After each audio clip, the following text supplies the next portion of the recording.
खास करके government jobs में इंटरव्यू के दौरान 90 से 99% घोटाला होता है। अपने विचार, अपने संस्कार, अपने संगठन, अपने ही जाति वर्ग समुदाय के लोगों को ठोक लेते हैं और बाकी को बाहर धक्का मार देते हैं और पैसे लेके 25-50 लाख 1-1 करोड़ रुपए की रिश्वत लेकर के फिर भर्ती करते हैं। देश में घपला भी बहुत है, ये घपले ठीक कर लो, नहीं तो कहीं ऐसा ना हो कि बाबा रामदेव को दोबारा आंदोलन करना पड़े।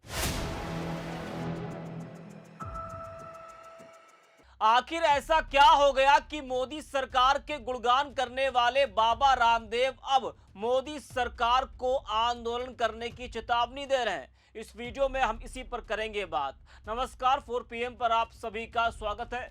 दोस्तों, जिस मुद्दे को कल तक सिर्फ कुछ छात्रों की नाराजगी समझकर नजरअंदाज किया जा रहा था, आज वही मुद्दा सरकार के सामने बड़ा सवाल बनकर खड़ा है। जंतर मंतर पर कॉकरोच जनता पार्टी का आंदोलन खत्म हुआ, लेकिन शिक्षा व्यवस्था को लेकर उठी आवाज खत्म नहीं हुई। सीजेपी के आंदोलन के बाद पेपर लीक, परीक्षा में पारदर्शिता, सरकारी स्कूलों की हालत और युवाओं के रोजगार जैसे सवाल अब लगातार सामने आ रहे हैं। सरकार ने आंदोलन के बाद परीक्षा सुधारों और पेपर लीक रोकने को लेकर कदमों का भरोसा भी दिया है। और दोस्तों, अब सबसे दिलचस्प बात देखिए, जिस मुद्दे पर विपक्ष और छात्र सरकार को घेर रहे थे, उसी मुद्दे पर अब बीजेपी समर्थक मोदी सरकार को चेतावनी दे रहे हैं और कह रहे हैं कि चारों तरफ देश में हंगामा है। बीजेपी के करीबी माने जाने वाले बाबा रामदेव भी अब शिक्षा व्यवस्था को लेकर मोदी सरकार पर हमला बोलते हुए नजर आ रहे हैं। जी हां, बता दें कि जंतर मंतर और रांची में छात्र आंदोलन के बाद अब कई शहरों में स्कूलों में पढ़ने वाले बच्चे भी छोटे छोटे प्रदर्शन करने लगे। स्कूल में मूलभूत सुविधाओं के अभाव में वे डीएम दफ्तर तक का घेराव कर दे रहे हैं। अब देश में जिस तरह से शिक्षा व्यवस्था को लेकर जो हालात बने हैं, इस पूरे मामले पर योग गुरु बाबा रामदेव का बड़ा बयान सामने आया है। उन्होंने जिनजी और जिन अल्फा बच्चों के आंदोलन का समर्थन किया। उन्होंने चेतावनी देते हुए कहा कि ये घपले ठीक कर लो, कहीं ऐसा ना हो कि बाबा रामदेव को दोबारा आंदोलन करना पड़ जाए। जी हां, रामदेव ने मीडिया से बात करते हुए कहा कि चारों तरफ देश में आज हंगामा है। स्कूल कॉलेजों से छोटे छोटे बच्चे निकलकर प्रदर्शन कर रहे हैं। रामदेव ने कहा कि सरकारी जॉब में इंटरव्यू के दौरान खासकर 90 से 99% तक घोटाला होता है। अपने विचार, अपने संगठन और अपने जाति वर्ग के लोगों को नौकरी देने का काम होता है, बाकी लोगों को धक्का मार देते हैं। यह बहुत ही अपमानजनक है। ये लोकतंत्र के खिलाफ और न्याय के भी खिलाफ है। और सरकारी नौकरियों में 50 लाख से 1 करोड़ रुपए लेकर भर्ती का खेल चल रहा है।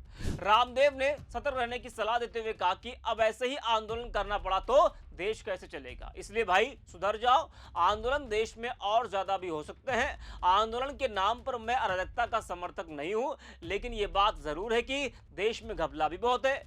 ये घपले ठीक कर लो, कहीं ऐसा ना हो कि बाबा रामदेव को दोबारा आंदोलन करना पड़े। जरा आप भी सुनिए बाबा रामदेव की जुबानी। चारों तरफ देश में हंगामा है।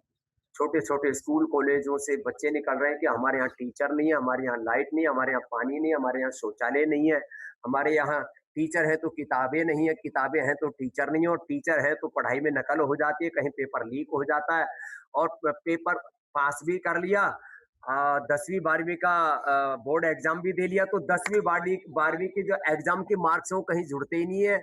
कॉम्पिटिटिव एग्जाम्स के आधार पर ही आगे यूनिवर्सिटी में सिलेक्शन होता है और उसके बाद में फिर जो है जब कहीं नौकरी की बारी आए, खास करके गवर्नमेंट जॉब्स में इंटरव्यू के दौरान 90 से 99% घोटाला होता है। अपने विचार, अपने संस्कार, अपने संगठन, अपने ही जाति वर्ग समुदाय के लोगों को ठोक लेते हैं और बाकी को बाहर धक्का मार देते हैं। ये बहुत ही अपमानजनक है। ये लोकतंत्र के खिलाफ है, ये न्याय के भी खिलाफ है। एक तरफ हम कह रहे सत्यमेव जयते, ये तो धर्मस्ततो जय, हमने शासकीय उद्घोष बना दिए, और वहां जब किसी को इंटरव्यू की बारी आती है तो 10 में से पहले से तय करके और पैसे लेके 25-50 लाख 1-1 करोड़ रुपए की रिश्वत लेकर के फिर भर्ती करते हैं। अब ऐसे ही आंदोलन करना पड़ा तो देश कैसे चलेगा? इसलिए भाई सुधर जाओ, नहीं तो देश में आंदोलन और ज्यादा भी हो सकते हैं। आंदोलन के नाम पर मैं अराजकता, अनार्की का समर्थक नहीं हूं, लेकिन भाई ये बात तो जरूर है, देश में घपला भी बहुत है।